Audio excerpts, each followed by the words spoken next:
थी ये Herod Domar model पर आधारित थी। ये पंचवर्षीय योजना फोकस थी एग्रीकल्चर और इरिगेशन पर, कृषि और सिंचाई पर, इसीलिए इसे एग्रीकल्चर प्लान भी कहा जाता है। पहली पंचवर्षीय योजना में ग्रोथ रेट का जो लक्ष्य लिया गया, टारगेट लिया गया, वो लिया गया 2.1% का, और रही कितनी एक्चुअल ग्रोथ रेट? 3.6% की दर्ज हुई। इसी पंचवर्षीय योजना के तहत 2 अक्टूबर 1952 को सामुदायिक विकास कार्यक्रम कम्युनिटी डेवलपमेंट प्रोग्राम जो है वो लाया गया था। इस पंचवर्षीय योजना के तहत 1955 को स्टेट बैंक ऑफ इंडिया का भी गठन किया गया था। ध्यान रखिएगा, भाखड़ा नागल परियोजना, हीराकुंड, दामोदर घाटी जैसी बहुउद्देशीय परियोजना जो है वो इसी पंचवर्षीय योजना में चालू की गई थी। अब बात करते हैं हम सेकेंड 5 ईयर प्लान की, दूसरी पंचवर्षीय योजना। ये जो 5 ईयर प्लान चला वो 1 अप्रैल 1956 से लेकर 31 मार्च 1961 तक चला। ये प्लान जो था ये फील्डमैन पीसी महालनोबिस मॉडल पर आधारित था।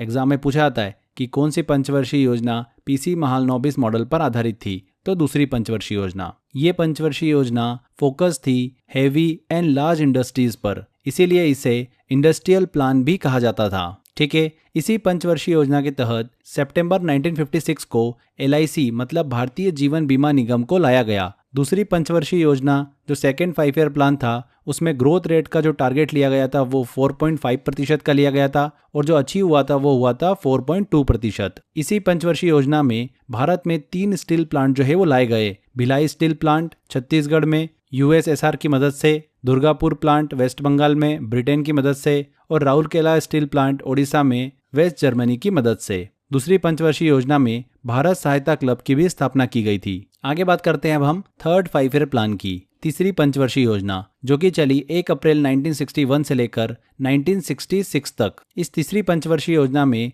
ग्रोथ रेट का जो टारगेट लिया गया विकास दर का वो 5.6% का लिया गया। वहीं अचीव जो हुआ वो हुआ 2.8%। और तीसरी पंचवर्षीय योजना जो है वो पूरी तरीके से विफल रही। क्यों विफल रही इसका कारण भी हम जानेंगे अभी। ये जो पंचवर्षीय योजना थी ये सुखमय चक्रवर्ती मॉडल पर आधारित थी। ये पंचवर्षीय योजना फोकस थी आत्मनिर्भरता पर, सेल्फ रिलायंस पर। इस पंचवर्षीय योजना को गॉडगिल योजना भी कहा जाता है। ध्यान दीजिएगा, एग्जाम में पूछा जाता है कि गॉडगिल योजना जो है वो किस पंचवर्षीय योजना को कहा जाता है, तो तीसरी पंचवर्षीय योजना को कहा जाता है। इस 5 ईयर प्लान में सबसे कम वृद्धि दर जो थी वो दर्ज की गई थी 2.8%। इस पंचवर्षीय योजना में कृषि में, एग्रीकल्चर में ऋणात्मक वृद्धि दर जो है वो देखने को मिली थी। बात करें कि ये पंचवर्षीय योजना विफल क्यों रही, क्योंकि इस योजना में ही वर्ष 1962 में इंडिया और चाइना का युद्ध देखने को मिला। फिर 1965 में इंडिया और पाकिस्तान का युद्ध हुआ था, और इसी समय भारत में सबसे पहला फर्स्ट राष्ट्रीय आपातकाल जो है वो लगाया गया था,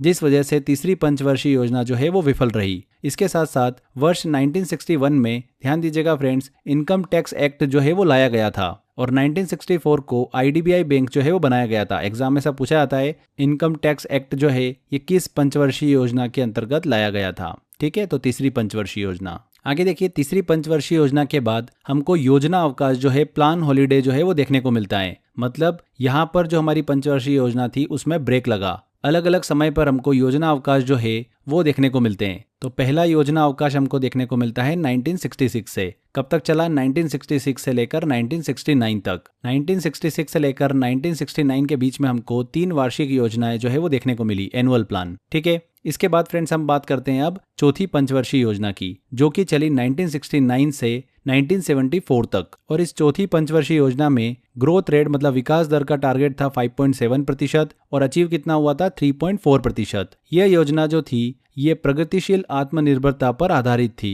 इसी पंचवर्षीय योजना में जुलाई 1969 को 14 बैंकों का राष्ट्रीयकरण जो है वो किया गया था। इसी समय 1969 में MRTP एक्ट जो है वो लाया गया, जिसे अब कंपटीशन एक्ट जो है वो कहते हैं। इस योजना के समय 1971 में इंडिया और पाकिस्तान का युद्ध देखने को मिला, और उस समय भारत में सेकेंड राष्ट्रीय आपातकाल जो है वो लगाया गया था। 1973 में FERA एक्ट जो है वो भी लाया गया था। अब इसे FEMA एक्ट के नाम से जाना जाता है। और इसी पंचवर्षीय योजना में ध्यान रखिएगा 1969 में सबसे इम्पोर्टेंट इसरो की स्थापना की गई थी। एग्जाम में क्वेश्चन पूछा जाता है कि किस पंचवर्षीय योजना के अंतर्गत, किस 5 ईयर प्लान के अंतर्गत इसरो की स्थापना की गई, तो चौथी पंचवर्षीय योजना के अंतर्गत। यहाँ पर दोस्तों अगर आप इसी तरीके से GS को पढ़ना चाहते हैं बहुत ही सिंपल वे में एंड सिस्टमेटिक तरीके से एग्जाम ओरिएंटेड, तो आप मेरा 100 आवर जीएस का कोर्स ले सकते हैं। 100 आवर जीएस के अंदर मैंने 6-7 सब्जेक्ट्स आपको इसी तरीके से पढ़ाए हुए हैं, सिस्टमेटिक तरीके से, कॉन्सेप्ट से,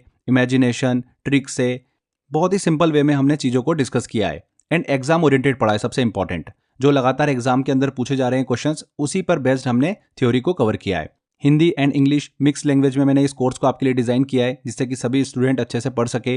इसके अलावा दोस्तों, कोर्स के अंदर मैंने आपको 3500 प्लस इंपॉर्टेंट क्वेश्चन के मॉक टेस्ट दिए हैं। लगातार जो अभी प्रीवियस ईयर एग्जाम के अंदर क्वेश्चंस पूछे गए हैं वो क्वेश्चंस, एंड जिन क्वेश्चन की एग्जाम में आने के चांसेस ज़्यादा हैं, उन सभी का कलेक्शन बनाकर आपको मॉक टेस्ट दिए हैं, जिससे कि आप प्रैक्टिस कर सकें एंड एग्जाम में अच्छा स्कोर कर सकें। तो अगर आप 100 आवर जीएस का मेरा कोर्स लेना चाहते हैं फ्रेंड्स, तो डिस्क्रिप्शन बॉक्स और कमेंट बॉक्स में लिंक दे रखा है, वहां पर क्लिक कर आप एनरोल कर सकते हैं। इसके अलावा crazy GK trick application download कर लीजिए, वहां पर फाउंडेशन कोर्स में कोर्स बाय अक्षय सर में आपको ऑप्शन मिल जाएगा 100 आवर को ज्वाइन करने का, वहां से आप ज्वाइन कर सकते हैं। आगे बात करते हैं अब हम 5वीं पंचवर्षीय योजना की। तो 5th 5 ईयर प्लान जो चला वो अप्रैल 1974 से लेकर मार्च 1979 तक चला, और 5वीं पंचवर्षीय योजना में जो ग्रोथ रेट का टारगेट लिया गया था वो 4.4% था और अचीव हुआ था 4.5%। ये योजना जो थी ये पॉवर्टी, इन्फ्लेशन, उन पर बेस्ड थी। इसी योजना के समय इंदिरा गांधी ने गरीबी हटाओ का एक स्लोगन दिया था। एग्जाम में ये क्वेश्चन पूछा गया था कि किस पंचवर्षीय योजना के अंतर्गत गरीबी हटाओ का स्लोगन दिया गया था, तो वो है 5वीं पंचवर्षीय योजना। ठीक है, ऐसे क्वेश्चन पूछते हैं एग्जाम में। इस योजना में इंदिरा गांधी के द्वारा 1975 में 20 सूत्री कार्यक्रम जो था, 20 पॉइंट प्रोग्राम, वो लाया गया था। इसी समय अक्टूबर 1975 को पहला ग्रामीण बैंक, फर्स्ट रूरल बैंक जो है वो बनाया गया था 5वीं पंचवर्षीय योजना के अंतर्गत। इस पंचवर्षीय योजना के समय जून 1975 को भारत में आंतरिक अशांति, इंटरनल डिस्टरबेंस के कारण 3rd राष्ट्रीय आपातकाल जो है वो लगाया गया था, और इस समय भारत के राष्ट्रपति कौन थे? फखरुद्दीन अली अहमद। आगे देखिए, साल 1977 में भारत में जनता पार्टी की गवर्नमेंट आ गई, जिसमें फर्स्ट गैर कांग्रेसी प्रधानमंत्री जो बनते हैं वो कौन बनते हैं? मोरारजी देसाई बनते हैं। यहाँ पर हमको फिर से योजना अवकाश देखने को मिलता है। जो 5वीं पंचवर्षीय योजना थी वो 4 वर्षों की ही रही। इसे 1978 में समाप्त कर दिया गया था, क्योंकि जनता पार्टी की सरकार आ गई थी। जनता पार्टी के द्वारा रोलिंग प्लान को अपनाया गया था। 1978 से 1980 तक रोलिंग प्लान चलता है।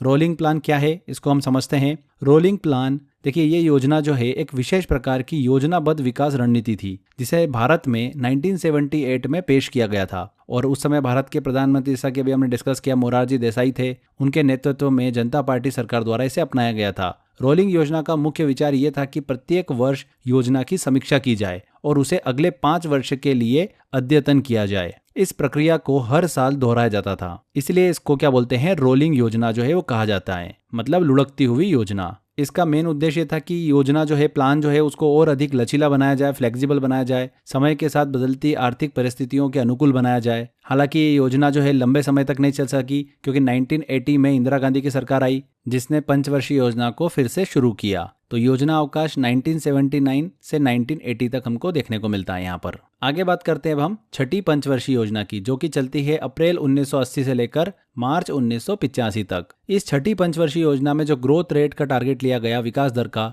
वो 5.2% का लिया गया, और अचीव कितना हुआ? 5.7%। तो काफी सक्सेसफुल ये पंचवर्षीय योजना रही। ये जो योजना थी आधुनिकीकरण और तकनीकी विकास, मतलब मॉडर्नाइजेशन और टेक्नोलॉजिकल डेवलपमेंट पर आधारित थी। इस योजना में अप्रैल 1980 को 6 बैंक का राष्ट्रीयकरण जो है वो किया गया था। 1982 को इसी पंचवर्षीय योजना के अंतर्गत एक्सिम बैंक की स्थापना मुंबई में की गई। 12 जुलाई 1982 को इसी पंचवर्षीय योजना के अंतर्गत नाबार्ड की भी स्थापना मुंबई में की गई थी। एंड सबसे इम्पोर्टेंट, इसी 6ठी पंचवर्षीय योजना के समय के अंतर्गत 1984 में हमको ऑपरेशन ब्लू स्टार जो है वो देखने को मिलता है। अमृतसर के गोल्डन टेम्पल पर खालिस्तान की मांग को समाप्त करने के लिए ऑपरेशन ब्लू स्टार जो है वो चलाया गया था। आगे अब हम बात करते हैं 7वीं पंचवर्षीय योजना की। ये 7वीं पंचवर्षीय योजना चलती है 1985 से 1990 तक। ये योजना जो थी ये जॉन डब्ल्यू मिलर मॉडल पर आधारित थी। ध्यान रखिएगा, ये योजना क्षेत्रीय असमानता में कमी, मतलब रिड्यूस रीजनल इनइक्वालिटी पर आधारित थी। इस योजना में देखिए फ्रेंड्स, ग्रोथ रेट का टारगेट लिया गया 5% का, और अचीव कितना हुआ? 6%। भारत सरकार के द्वारा बहुत सी चीजें जो है इस पंचवर्षीय योजना के अंतर्गत लाई गई, जैसे कि 1985 में इंदिरा आवास योजना को लाया गया, 1986 में कंज्यूमर प्रोटेक्शन एक्ट को लाया गया, 1988 में NHB बैंक की स्थापना की गई। एंड सबसे इम्पोर्टेंट 1988 में सेबी की स्थापना जो है वो भारत में की गई, जिसका मुख्यालय मुंबई में बनाया गया।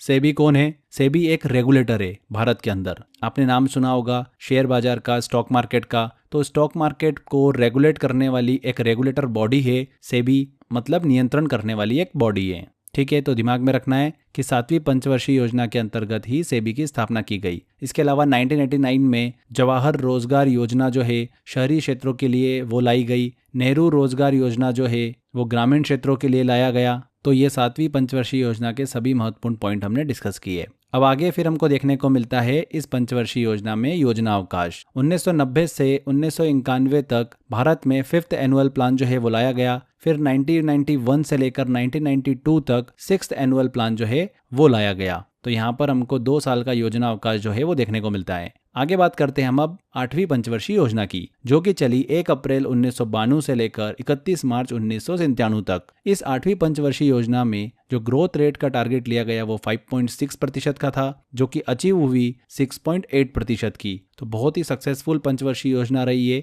ये योजना ह्यूमन रिसोर्सेज डेवलपमेंट पर आधारित थी। इस पंचवर्षीय योजना में 1992 में सेबी एक्ट के तहत सेबी को वैधानिक दर्जा जो है वो दिया गया था। 1993 में पीएम रोजगार योजना लाई गई। 1995 में मिड डे मील योजना भी लाई गई। अब इसे पोषण योजना जो है वो कहा जाता है। इसके अलावा इसी 8वीं पंचवर्षीय योजना में हमको एलपीजी रिफॉर्म्स देखने को मिलते हैं। एलपीजी मतलब liberalisation, privatisation and globalisation. Liberalisation का मतलब होता है उदारीकरण, मतलब निजी क्षेत्र के लिए व्यापार जो है वो आसान बनाना। सरकार द्वारा व्यापार पर लगाई गई पाबंदियों को कम किया गया। लाइसेंस प्रणाली में ढील दी गई, जिससे व्यापारियों और उद्यमियों को विस्तार करने में सहायता मिली। इसके अलावा प्राइवेटाइजेशन की बात करें, निजीकरण की, जिसका मतलब होता है कि सरकारी संपत्ति, उद्योगों और सेवाओं को निजी क्षेत्र को सौंपना, मतलब प्राइवेटाइजेशन करना। इसके अलावा फिर ग्लोबलाइजेशन, वैश्वीकरण। तो दुनिया भर के देशों के लिए भारत की सीमा जो है वो ओपन कर दी गई। बाहर की कंपनी जो है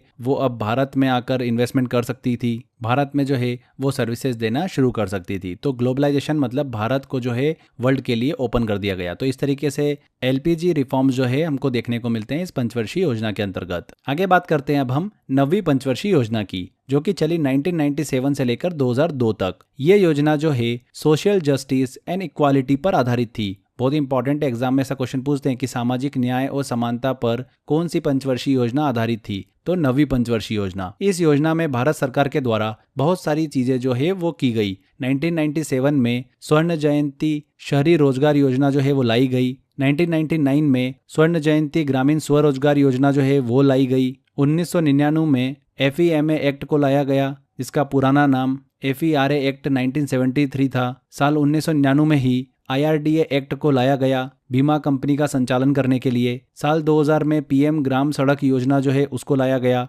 2001 में सर्व शिक्षा अभियान को लाया गया, जिसका नाम बाद में बदलकर समग्र शिक्षा अभियान जो है वो किया गया। इस 9वीं पंचवर्षीय योजना में ग्रोथ रेट का टारगेट लिया गया था 6.5% का और अचीव हुई थी 5.5%। आगे बात करते हैं हम अब 10वीं पंचवर्षीय योजना की। ये चलती है 2002 से 2007 तक और यह योजना जो थी एनर्जी सेक्टर पर आधारित थी। इस योजना में भारत सरकार के द्वारा बहुत सारी चीजें जो है वो लाई गई। 2005 में सूचना का अधिकार RTI एक्ट को लाया गया। 2005 में भारत निर्माण योजना लाई गई। 2006 में मनरेगा योजना लाई गई। तो इस तरीके से 10वीं पंचवर्षीय योजना चलती है 2002 से 2007 के बीच में। 10वीं पंचवर्षीय योजना में ग्रोथ रेट का टारगेट लिया गया 8% और अचीव कितनी हुई थी 7.7%। आगे बात करते हैं अब हम 11वीं पंचवर्षीय योजना की, जो कि बहुत ही इंपॉर्टेंट है। ये पंचवर्षीय योजना चलती है 2007 से लेकर 2012 तक। इसका ऑब्जेक्टिव क्या था? Faster and more inclusive growth का। ये एग्जाम में पूछा गया था क्वेश्चन। समावेशी व सतत विकास पर ये योजना जो थी वो आधारित थी। इस योजना में भारत सरकार के द्वारा बहुत सारी चीजें की गई, जैसे कि 2009 में RTE एक्ट शिक्षा के अधिकार को लाया गया। 2010 में सबला योजना को लाया गया लड़कियों के सशक्तिकरण के लिए। 2011 में स्वाभिमान योजना, जो कि बैंक खातों को खोलने के लिए थी, वो लाई गई। अब इसका नाम बदलकर जनधन योजना कर दिया गया।